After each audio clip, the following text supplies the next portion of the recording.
자, 오늘은 이제 벼랑 끝 하늘 산책 마지막 시리즈 강해로 이제 사무엘상 20장에서 30장 강해를 마치겠습니다. 여호와를 힘입고 용기를 얻었더라 하는 제목으로 말씀을 나누도록 하겠습니다.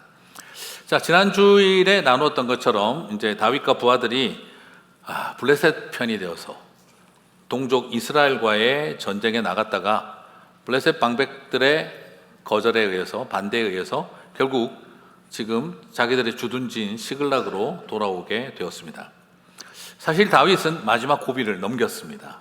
이제 왕이 되어야 할 사람이 이스라엘의 매국노가 될 판이었고, 이스라엘 사람들의 철천지 원수가 될 수 있는 치명적인 상황이었는데, 지난주에 살펴본 것처럼 하나님은 아무것도 안 하는 것처럼 보였지만 이 블레셋 방백들을 통해 다윗을 돌아가도록 만드는 일을 역사하고 계셨다는 걸 살펴보았습니다. 사실 정치적인 측면에서 그의 생명은 거의 끝이 날 판이었습니다. 치명적인 위기였습니다. 다윗 인생의 가장 큰 위기 중에 하나였습니다. 그런데 거기서 하나님이 블레셋 방백들을 통해서 그를 귀환할 수 있도록, 그 전쟁에 참여하지 않을 수 있도록 길을 열어주셨습니다. 이제 집에 돌아와서 한 사흘 쉬었다가 좀 정신 차리고 믿음을 회복해야 할 그런 타이밍이었습니다. 그런데 돌아와 보니 자신들의 집은 완전히 불타 잿더미가 되어버렸고, 사랑하는 가족들은 모조리 사로잡혀 포로로 끌려가 버렸다는 현실을 직면했습니다. 사무엘상 30장 3절입니다. 같이 읽겠습니다.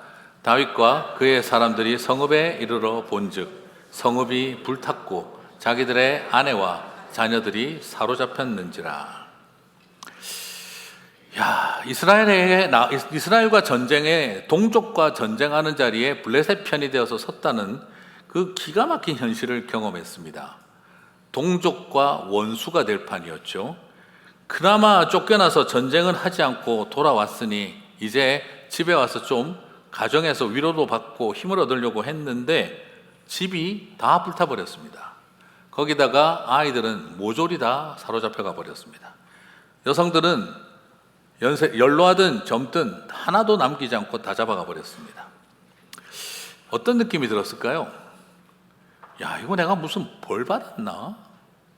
동족 이스라엘과 전쟁하러 갔다고 하나님이 우리를 벌 치셨나? 하는 이런 생각이 들 정도로 그들의 가슴 속에는 절망이 밀려왔습니다. 이들의 절망이 얼마나 컸는지 사무엘상은 울 기력이 없을 만큼 울었다라고 표현하고 있습니다. 사무엘상 30장 4절 같이 읽겠습니다. 다윗과 그와 함께한 백성이 울 기력이 없도록 소리를 높여 울었더라. 이들은 왜 이렇게 절망적이었을까요? 그들은 나름대로 비전이 있었습니다. 새 이스라엘을 세워야 한다. 하나님의 통치를 이루는, 테오크라시를 이루는, 하나님의 통치를 이루는 사명을 받은 사람들이다. 그리고 다윗을 왕으로 세워서 새 시대를 열어가자, 그런 어떤 사명감을 가지고 모였던 사람들입니다. 그런데 그 꿈과 비전, 사명 다 잃어버리고 지금 동족을 향해 칼을 들고 나아가는 매국노가 될 판이었습니다. 블레셋의 앞잡이가 되어 이제 이스라엘의 철천지 원수가 될 판이 되었습니다. 그런 자신의 모습을 쳐다보면 얼마나 부하들도 현타가 소위 왔을까요? 내가 어떻게 이런 꼴이 됐지? 하는 상황이죠. 내가 이러려고 새벽을 깨우리로다 하며 아둘람 굴에 모였나? 내가 이러려고 다윗을 따라다녔나? 아니, 어떻게 이런 상태로 살아가나? 그리고 겨우겨우 피해서 이젠 집으로 돌아왔더니 가족들마저 아말렉의 포로로 다 끌려가 버리고 집은 완전히 잿더미가 되어버렸다. 그들은 기가 막혀서 눈물이 터져 나오는 것이죠. 사람의 마음이라는 것이 참 어렵습니다. 우리 나름대로 살려고 몸부림쳤잖아요. 그리고 다윗도 답이 보이질 않으니까 절망해서 머리 쓰고 수 쓰고 연기하고, 그리고 자신이 할 수 있는 모든 아첨하는 말, 외교적인 방법 다 동원해가지고 블레셋 땅에 가서 살아남으려고 발버둥 쳤잖아요. 독립군이 소위 말해서 일본군 일중대가 되어서 들어가서 거기서 방법을 다 써가며 살아남으려고 했잖아요. 그런데 결과가 결국 자기 동족을 향해 칼을 들고 나아가는 자리, 그거 피해서 왔더니 우리 아이들이 다 불타버리고 포로로 잡혀가 버렸네. 어떤 느낌일까요? 내 생각과 방법과 내가 동원할 수 있는 모든 것을 움직인 결과는 내 생각대로 잘 풀리는 것이 아니라 결국 그것은 내 인생을 더 꼬아버리고 망가뜨리는구나 하는 것을 발견하게 되는 거죠. 여러분, 우리 인생이 참 불쌍하고 서글픈 것은요, 가련한 것은 분명히 그 결과를 아는데도 우리는 그 길을 선택한다는 거예요. 기도해봐야 무슨 소용이 있나? 사명을 붙들고 있어봐야 무슨 의미가 있나? 그냥 내가 하나님 앞에 기도할 게 아니라 내가 스스로 계획 세우고 내가 하나님의 종이 되는 것이 아니라 아기스의 부하가 되어 살아남는 게 중요한 거 아니냐? 살아남는 게 윤리다. 이런 마음으로 살아갈 때가 있어요.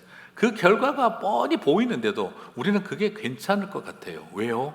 나는 컨트롤 할 수 있을 거고 나는 이걸 잘 매니지먼트 할 수 있을 거라고 자기를 믿고 싶은 거예요. 그 결과를 알면서도. 그래서 결국 도무지 스스로 피할 수 없는 자리에 하나님을 떠난 삶이 어떻게 우리를 망가뜨리는지를 알면서도 그냥 스스로 내가 한번 해보고 싶은 거예요.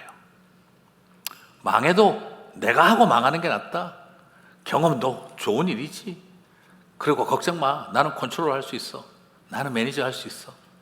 사람들은 전부 다 그렇게 믿습니다. 그러면서 그 가련한 길을 또 가게 됩니다. 오늘 이 사람들 모두가 다 다윗의 그 따라왔던 그들은 깊은 절망이 밀려왔습니다. 우리의 삶에도 울어도 눈물이 나지 않을 만큼 울 힘조차 없을 만큼 낙심하고 무너질 때가 있습니다. 여러 번 나눴던 이야기라 더 깊게 나누지는 않겠습니다만 저희 아버지도 결국 그렇게 무너지시더라고요. 회사 사업을 완전히 망할 때 내가 잘못해서 망했으면 억울하진 않다.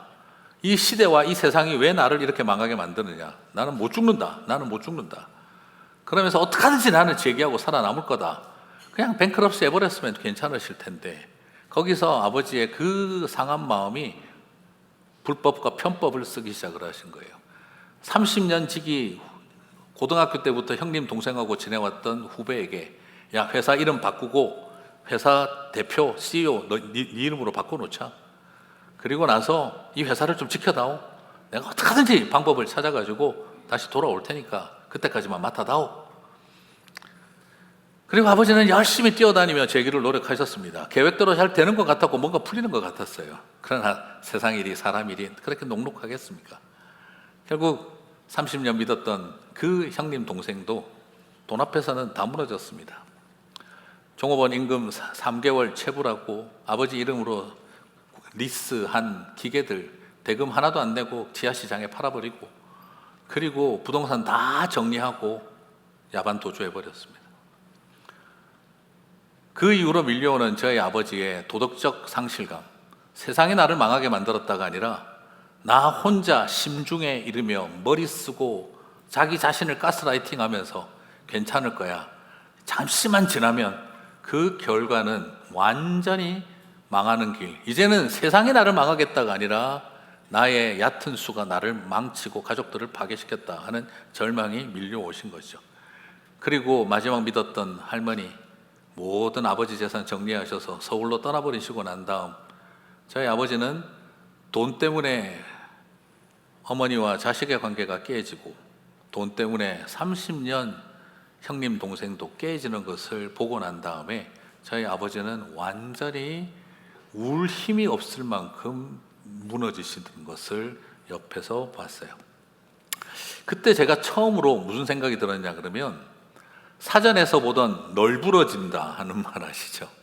사람이 널브러졌다 하는 말이 저희 아버지를 쳐다보면서 저걸 보고 널브러졌다라는 말이구나 하는 걸 알겠더라고요. 완전히 울 힘조차 없이 삶 자체가 널브러져 버린 저희 아버지의 모습을 볼 수가 있었어요.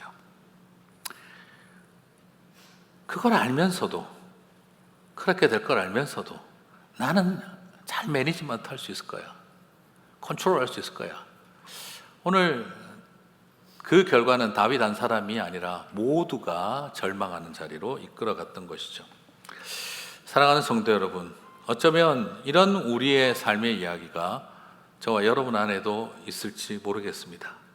여전히 내가 한번 어떻게든지 이거 한번 해보자, 억울해서 못 살겠다, 우리의 마음이 그런 마음이 있을 때 결국 많은 생각이, 살려고 몸부림친 생각이 더 빨리 망하고 죽으려고 망하는 길로 가는 길이 될 때가 있습니다.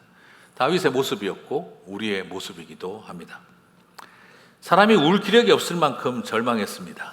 이렇게 절망하고 나면은요, 절망으로만 끝나지 않아요. 슬픔이 절망이 되고 나면, 절망이 슬픔이 되고 나면은요, 그 슬픔은 분노로 바뀝니다. 절망하고 슬픔에 빠지고 나면 그 슬픔은 이 해결해야 될 이 절망과 이 슬픔을 누군가에게 모든 원망을 다 쏟아 놓아야 됩니다. 그래서 그 분노는 다윗을 향해 폭발하고 군중 심리로 일어나기 시작을 합니다. 자신들을 왕으로 세우고자 했고 자신의 인생을 걸고 따라왔던 사람인데, 그러나 이젠 이 다윗을 죽이자 하는 소리가 이스라엘 다윗의 부하들 사이에서 퍼지기 시작을 합니다. 사무엘상 30장 6절, 백성들이 자녀들 때문에 마음이 슬퍼서 다윗을 돌로 치자 하니. 여러분, 사람이 다 참고 참았는데도요, 임계점과 한계가 올 때가 있어요. 울 힘이 없다라고 하지만 참 놀랍게도 울 힘은 없어도 분노하고 죽일 힘은 남아요. 이것이 어쩌면 우리들에게 있습니다. 사람은 가족들을 구출할 의욕과 힘은 없어도 그냥 처절하게 울 힘은 있고, 그리고 울 힘조차 없어도 죽일 힘은 남아요. 이것이 우리 안에 있는 참 독특한 인생의 모습입니다. 사실 오늘 그들도 막 이해는 가요. 왜냐하면 지금까지 나 다 포기했다 이거예요. 하나님 앞에 사명받은 거, 믿음, 비전, 기도, 하나님 백성답게 새 이스라엘을 세우고 새 하나님 나라를 건설하자, 이딴 비전은 나 다 포기했다. 그래도 고향도 포기했고, 그래도 이 시글락 땅에 마음 붙이고 집 짓고 살아보자.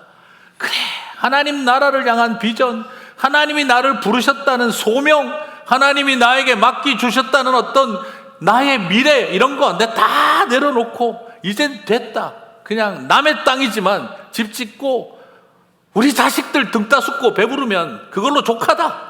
이젠 더 이상 그딴 거 하지 말자. 잃어버린 나라와 민족과 열방을 향해 하나님의 꿈과 비전을 안고, 하나님 우리를 사용하옵소서, 이딴 거 다 때려치워도 된다. 우리 아들 등 따숩고 우리 딸 배부르고 그렇게 남의 땅이라도 그냥 붙이고 살면 되지. 다윗 따라다니면서 무슨 비전, 이제 이런 거 다 물 건너갔다. 우리는 기도도 안 하고 예배도 잃었고 찬양도 상실했다. 그냥 그러면서 살아가고 있는 모습일 때 그들에게 마지막 희망은 뭐였겠습니까? 그래도 자식 새끼들 고생 안 시키고 와이프랑 더 이상 떠돌이 인생 안 해도 되는 것만도 감사하자. 언제까지 아둘람 굴 밑에 기어 들어가서 염소처럼 숨어서 살아야 되겠냐. 그냥 이걸로 만족하자. 그들은 그렇게 마음을 접어버렸던 거죠. 그런데 돌아왔더니 다 참았습니다. 블레셋 군대가 돼서 자기 동족을 향해 칼을 든 것도 참았습니다. 심지어 아기스 왕의 부하가 되어서 그 경호대가 된 것도 참았습니다. 왜요? 이젠 더 이상 장돌뱅이 생활 안 해도 되고, 아둘람 굴에 염소처럼 기어 들어가서 숨어 살지 않아도 되고, 남의 땅이지만 시글락에 집 짓고 우리 자식들 등 따숩고 배부르면 됐지. 그런데 다 포기하고 내려왔더니 집이 다 불타버린 겁니다. 거기다가 애들까지 다 잡혀가 버린 거예요. 그걸 쳐다보고 나니까 지금까지 참았던 게 다 눈이 뒤집어져 버렸습니다. 그냥 없어져 버렸어요. 한때 우리가 목사였다, 선교사였다, 내가 한때 장로였다, 권사였다, 집사였다, 한때 내가 교회에서 열심히 하던 사람이다, 한때 고등부 때 기타 들고 찬양 인도하고 대학부 때 청년부 때 교회에서 내가 안 해본 일이 없었지만 다 필요 없다. 우리 아들 등 따숩고 우리 딸 배부르면 됐지. 그렇게 살아가다가 그 집마저 잿더미 되고 모든 것이 다 빼앗겼다라고 생각되는 순간 이들은 더 이상 다윗을 따르는 부하가 아니라 죽이자 하는 소리가 입에서 나오기 시작한 것입니다. 참으로 우리가 봐야 할 일은 이것이 우리의 삶에 일어날 수 있는 현실입니다. 이것은 어느 누구도 예외가 아닌 연약한 우리들의 모습입니다. 선교사 망가지는 거 보면 더 무섭고, 목사 망가지는 거 보면 더 무섭고, 평신도 지도자들 무너지는 거, 선교단체 대표들 무너지는 거 보면 더 무섭게 무너집니다. 기도고 다른 거 아무것도 하지 않습니다. 그러면서 그 타이틀 갖고 살아가고 있는 거죠. 이것이 오늘 다윗과 그의 부하들의 실존이었습니다. 사실 그들은 우리에게는 두 가지 선택의 문제가 있습니다. 그것은 바로 뭐냐면, 첫 번째, 그 고통과 절망 앞에 슬픔에 빠져서 소위 말해서 널브러질 것인가, 아니면 분노하며 이 원망과 한을 한 사람에게 다 쏟아놓고, 하나 죽이면 내 마음에, 가슴에 이 분노가 다 사라질 것 같아서 죽이자 하든지, 우리는 자꾸 그 둘 중에 하나를 가려고 합니다. 그리스도인이라고 예외가 아닙니다. 직분을 받았다고 해서 예외가 아닙니다. 왕이 될 사람 예외가 아닙니다. 절망이 밀려오면 그냥 다 포기해라, 울 힘도 없도록 널브러지든지, 아니면 이 한을 쏟아놓을 누군가를 찾아서 그 분노를 다 쏟아놓든지, 우리는 그 둘 중에 하나를 걸어가게 됩니다. 과연 우리에게는 이 두 갈래 길밖에 없는 걸까요? 혹시 여러분은 지금 어떤 자리에 있으십니까? 울 힘도 없을 만큼 혹시 나는 낙심하고 널브러져 있는 것은 아닌가? 아니면 나는 누군가를 향한 깊은 원망을 가지고 저 사람만 치면 내 한이 풀릴 것 같다 부들부들 떨고 있는 것은 아닌가? 우리는 어떤 자리에 있는 걸까요? 다윗에게도 영적인 위기였습니다. 다윗에게는 블레셋이 문제가 아니었습니다. 심지어 사울도 문제가 아니었습니다. 아말렉도 문제가 아니었습니다. 목숨을 걸고 전쟁터를 뛰어왔던 자신의 전우들이 자기를 가장 확실하게 죽일 수 있는 자리에 와 있었습니다. 그리고 다윗의 부하들도 마찬가지입니다. 자신의 인생을 걸고 존중하고 따랐던 자신들의 지도자입니다. 그런데 그 순간, 눈이 뒤집어져 버리는 순간 자신들이 어느 틈에 칼을 들고 다윗을 죽이자 하며 돌격 앞으로를 외치고 있었던 것이지요. 이 모든 것은 그들에게 깊은 트라우마가 됐을 것입니다. 다윗은 평생 부하들을 신뢰하기 어려웠을 것이고, 부하들은 선을 넘어버린 자신들의 행동으로 인하여 늘 다윗과 어색할 수밖에 없었을 것입니다. 이 기가 막힌 상황, 우리에겐 도대체 어떤 길이 있는 걸까요? 오늘 이 길에서, 이 다급함 속에서 오늘 터닝 포인트가 일어납니다. 그것은 갑작스럽게 보이는 다윗의 모습처럼 보이지만, 지난 세월 보이지 않았으나 역사하셨고 아무것도 하지 않는 것처럼 하셨으나 모든 것을 하셨던 역사하시는 하나님을 지난번 블레셋과 이스라엘의 전쟁에 나갔을 때 그가 보았기에 다윗의 인생의 터닝 포인트가 일어납니다. 혼자 말하던 다윗이, 자기 가스라이팅 하던 다윗이 하나님께 말하기 시작합니다. 그리고 아무것도 보이지 않는 하나님이지만 역사하고 계신 것을 깨닫기 시작을 합니다. 내 머리로 살아왔던 것을 내려놓고 하나님 앞에 도움을 구합니다.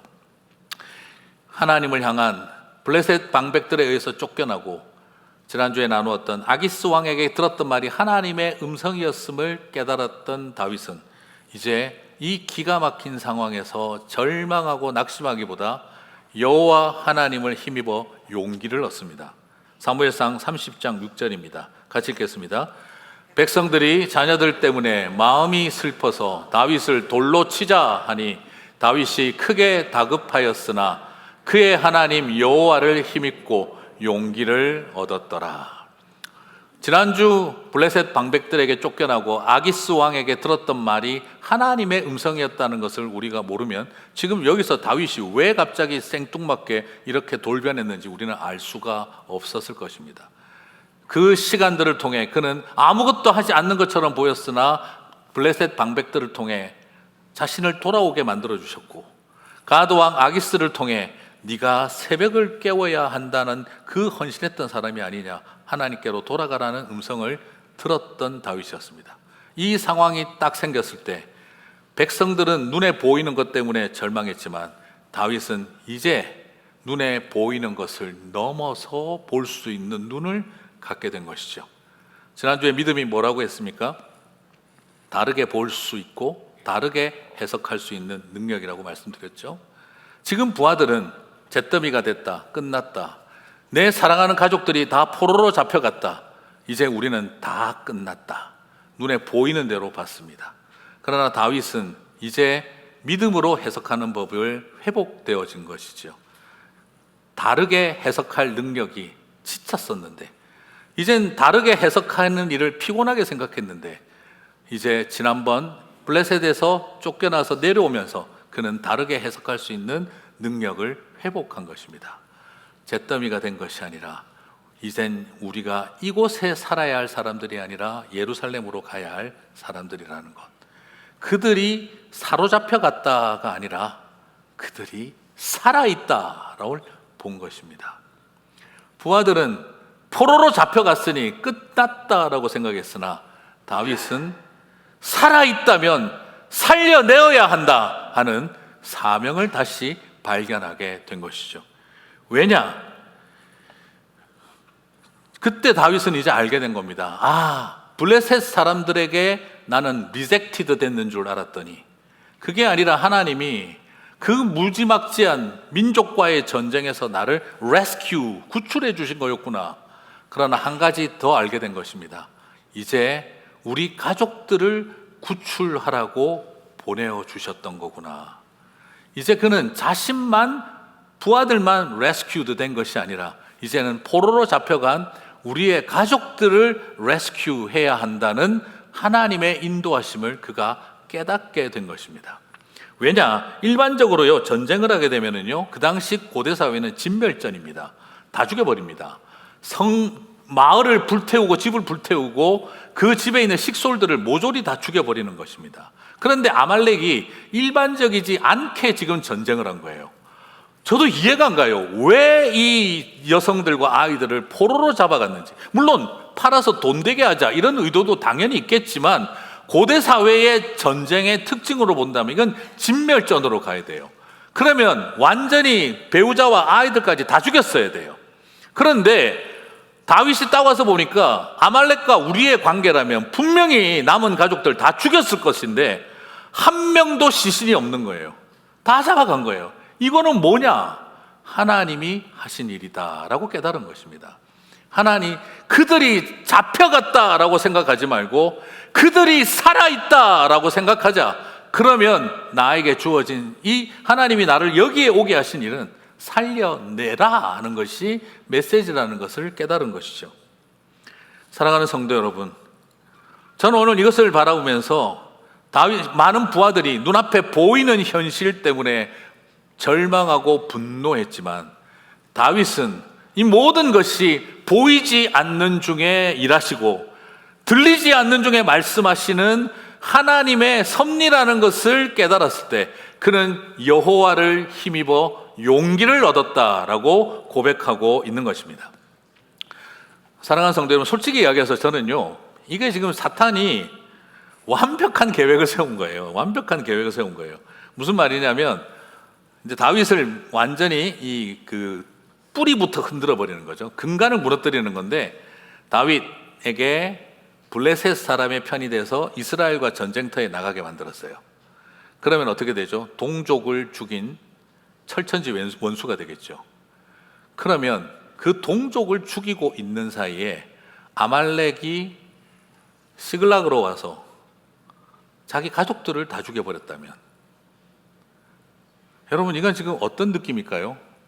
왕이 되라고 하나님 기름 부음 받은 사람이 자기 동족들을 죽이는 전쟁에 나아가서 동족을 죽이고 있을 때 아말렉 군대가 와서 자기 가족들을 죽이고 있었다면, 자기 동족 죽인다고 자기 가족도 구하지 못한 인간들이 뭘 할 수 있겠냐라고 질문 던지면 다윗과 그의 부하들은 도덕적으로 완전히 무너져서 헤어나올 수가 없는 상태인 겁니다. 만약에 여기서 아말렉이 죽여버렸더라면 다윗은 100% 부하들에게 능지처참을 당했을 것입니다. 그리고 살아남았다 하더라도 동족 죽이느라 뛰어다니는 사이에 자기 가족들을 지키지 못한 인간이라면 어디다 쓰겠습니까? 그런데 하나님이 사탄은 완벽한 디데이를 잡은 거예요. 딱 다윗이 블레셋을 향해 블레셋 편이 되어서 이스라엘과 싸우러 간 사이에 바로 아말렉은 공격을 들어갔습니다.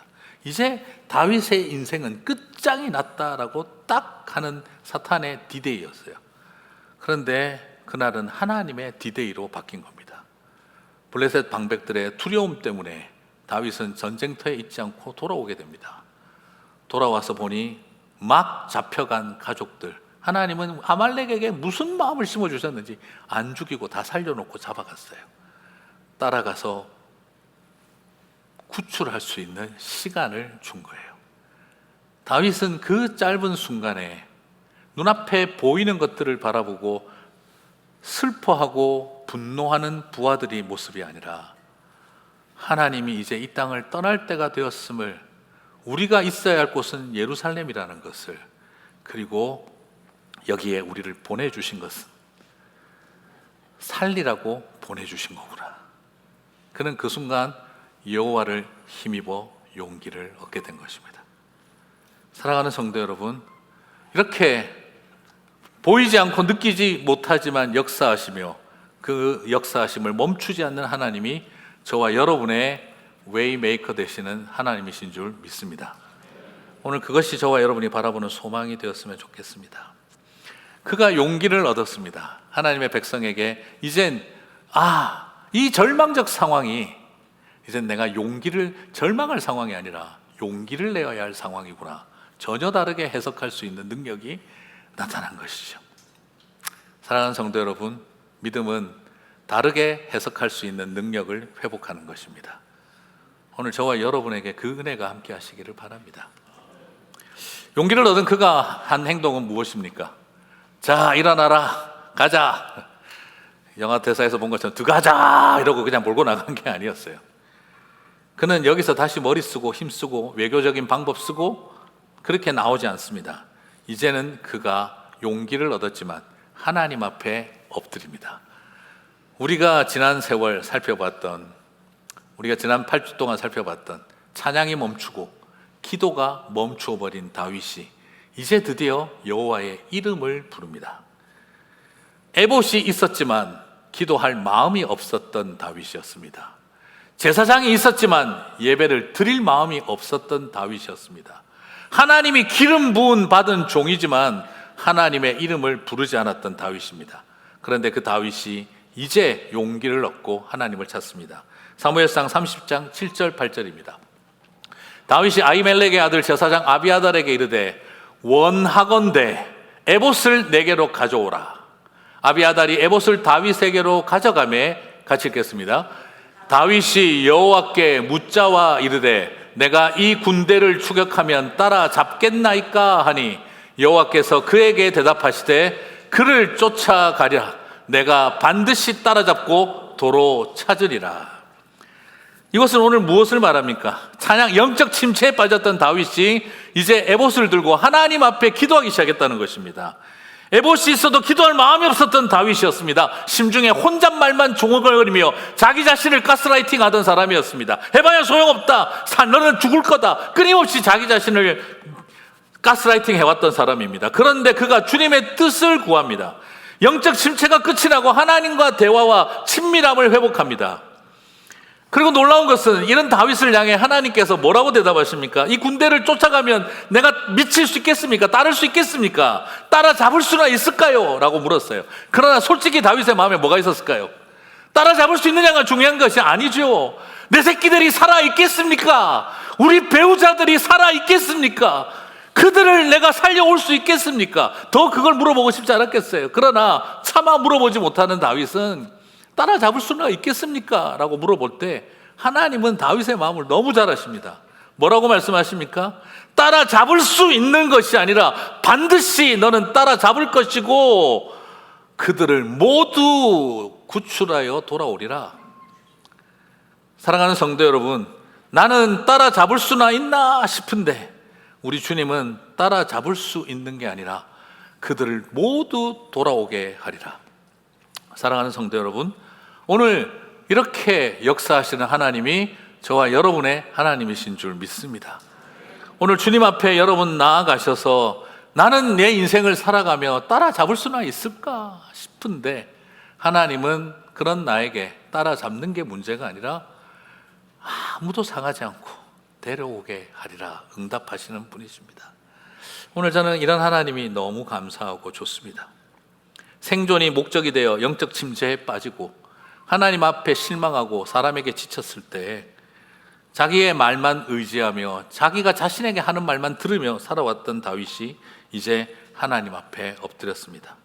다윗의 가장 큰 영적인 위기는 사울도 아비멜렉도 블레셋의 손도 부하들의 손이 아니라 사실은 가장 자기를 죽이고 있는 건 자기 자신이었던 것입니다. 이제 다윗은 그것을 알았어요. 여러분, 평생 다윗은요 사울 왕에게 쫓겼고 블레셋에게 쫓겼고 아비멜렉에게 쫓겼고 나중엔 부하에게 죽을 뻔했어요. 그런데 정말 자기를 죽이고 있었던 건 누굽니까? 자신이었습니다. 그것을 깨닫게 되었던 다윗이 이제 그 영적 침체를 벗어나 하나님 앞에 기도하기 시작했었을 때 모든 것에 회복이 일어납니다. 사랑하는 성도 여러분, 기름 부음 받았다고 기도 다 끝까지 하는 거 아닙니다. 목사 됐다고 다 끝까지 하나님과 친밀한 관계에 있는 거 아닙니다. 선교사라고 하나님하고 친밀한 관계 지내는 거 아닙니다. 장로 직분 받았다고, 권사 직분 받았다고, 안수집사 되었다고 우리가 하나님 앞에 긴밀한 관계 가지고 살아가는 게 아닙니다. 때로는 지치고 피곤해서 하나님 앞에 에봇이 있어도 찾지 않습니다. 그것이 우리의 상태입니다. 그러나 그런 자리에서도 하나님은 우리를 끝까지 기다리고 보이지 않고 느껴지지 않아도 역사하고 계셨고 말하지 않고 들리지 않아도 말씀하고 계셨던 것입니다. 소망은 오직 주님에게 있습니다. 하나님의 섭리는 계속 이어집니다. 추격 중에 막 따라가다 보니 아말렉이 사흘 전에 병에 걸려서 죽는다고 이집트 소년 하나를 버리고 간 것을 만났습니다. 계산을 해보니 다윗의 추격이 시작되고 나서 그 이집트 소년이 버림받은 거예요. 저는 이 상황을 지켜보면서 하나님께서 참 보이지 않게 역시 일하고 계셨어요. 무슨 말입니까? 자기 동족이 아니라고 병 걸린 이집트 소년, 아말렉 사람들은 죽으라고 들판에 버리고 갔습니다. 그런데 하나님은 그 죽어가는 이집트 소년을 사흘 동안 살리시고 지키십니다. 그리고 다윗과 만나게 합니다. 다윗도 이 이집트 소년이 거짓 정보를 내어서 자기들을 죽음으로 몰아넣는 트로이 목마같이 느껴질 수도 있는 상황입니다. 오디세이 봤다는 뜻은 아닙니다.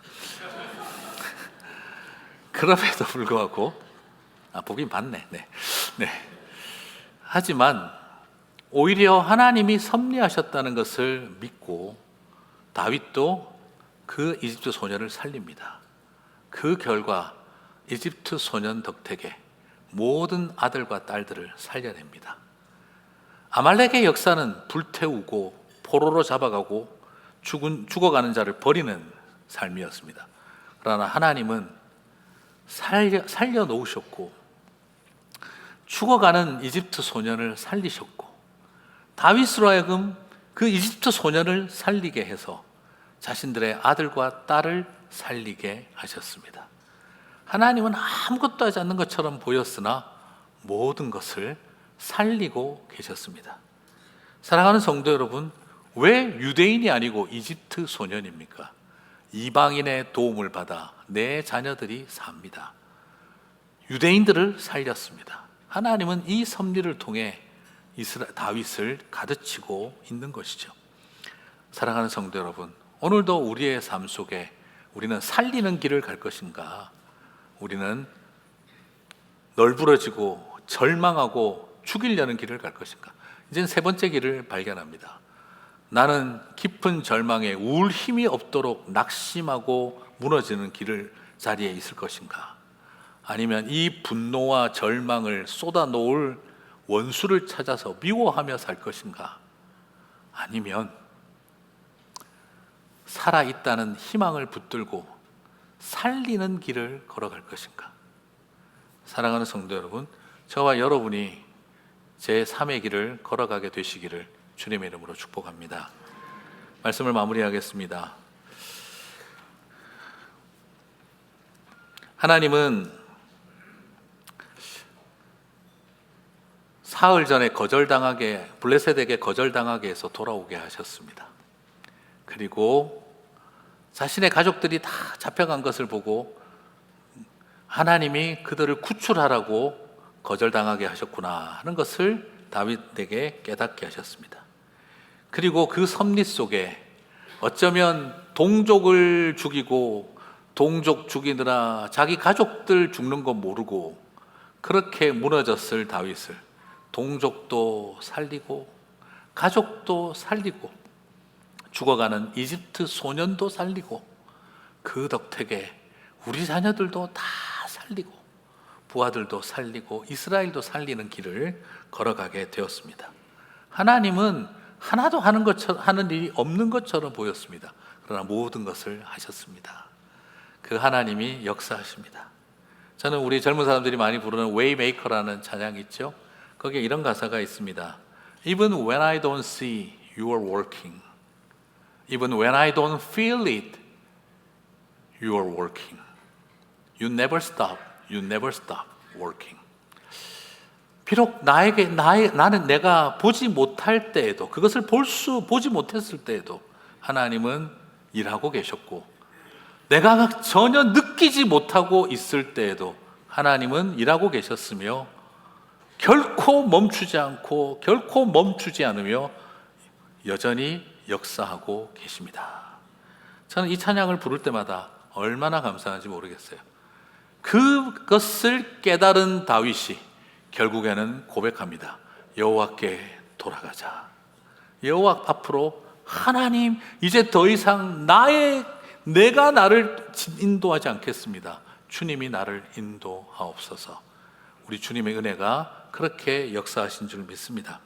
사랑하는 성도 여러분, 주님이 하신 섭리를 깨닫는 저와 여러분이 보이지 않는 것을 보고 들리지 않는 것을 듣고 느껴지지 않는 것을 느끼며 눈에 보이는 것 앞에 절망하고 눈에 들리는 것 때문에 분노하는 삶이 아니라 다르게 해석할 수 있는 능력을 그 피곤함으로부터 회복할 때 우리는 용기를 얻게 될 줄 믿습니다. 용기 있는 하나님의 자녀들이 되시기를 축복합니다. 이제 벼랑 끝 산책을 마치면서 저는 이렇게 축복하고 싶습니다. 어렸을 때 어머니가 이렇게 자수를 하시는데 막 열심히 자수를 하시더라고요. 술을 막 놓으시는데 어느 순간에 어머니가 저를 앉혀놓고 이야기를 하시죠. 병주야, 뒷면을 봐. 뒷면을 보니까 실이 엉켜 있고 색깔도 뒤죽박죽이에요, 그냥. 예. 그리고 나서 저에게 앞을 보여주셨어요. 정말 아름다웠어요. 그리고 저에게 그런 이야기를 해주셨습니다. 어떤 일이든 뒷면만 한 면만 보면 실타래가 엉켜 있고 색깔도 뒤죽박죽인 것처럼 보여. 그런데 그런 과정이 있어야 이 아름다운 작품이 나오는 거예요. 사람을 살아가고 인생을 살아가면서 엉켜있고 뒤죽박죽인 뒷면만 바라보고 평가하지 말고 분노하지 말고 좌절하지 마. 그 과정이 있어야 이 아름답고 빛나는 작품이 나오는 거예요. 하나님이 우리의 삶을 향해서 수를 놓으십니다. 모르는 우리는 뒷면만 바라보고 이게 다야, 이렇게 하려고 하신 거야. 그러나 다시 그 앞면을 보여주시기까지 우리는 다 알 수가 없습니다. 눈에 보이는 것만 바라보면 이거 망친 거다. 그러나 그 모든 것을 다시 볼 수 있다면 너무나 아름다운 작품이다 라고 말할 수 있을 것입니다. 우리의 인생 벼랑 끝, 이번에 시리즈를 마치면서 하나님은 이 벼랑 끝을 향해 가는 우리들에게 무엇을 하실까요? 벼랑 끝 가지 않도록 막아주시는 일만 하실까요? 저는 그렇게 생각하지 않습니다. 때로는 막아주시기도 하겠지만 주님의 궁극적인 목적은 벼랑 끝을 가는 우리를 막아주시는 것이 아니라 벼랑 끝 산책이 하늘 산책이 되게 하시는 거라고 저는 생각합니다. 그래서 그 벼랑 끝에서 떨어지느냐 마느냐 하는 우리들을 오히려 하나님은 날아오르느냐 아니냐를 우리에게 도전하고 있는 것입니다. 사랑하는 성도 여러분, 삶이 나를 벼랑 끝으로 몰아갈 때 그 벼랑 끝이 내 인생의 추락 지점이 되는 것이 아니라 그 삶의 벼랑 끝이 하늘 산책을 시작하는 도약대가 되시기를 축복합니다. 하나님이 나를 날아오르게 하시는구나. 나는 이곳에서 내 인생의 추락 지점으로 만들 것인가, 하늘을 향해 날아오르는 도약대로 삼을 것인가. 그것은 저와 여러분이 하나님을 깨닫는 자리에 있습니다. 다르게 해석할 수 있는 능력이 회복되어져서 주님 붙여주시는 날개로 훨훨 날아오르는 저와 여러분 되시기를 주님의 이름으로 축복합니다. 우리 다 함께 자리에서 일어나셔서 찬양하고 마치겠습니다.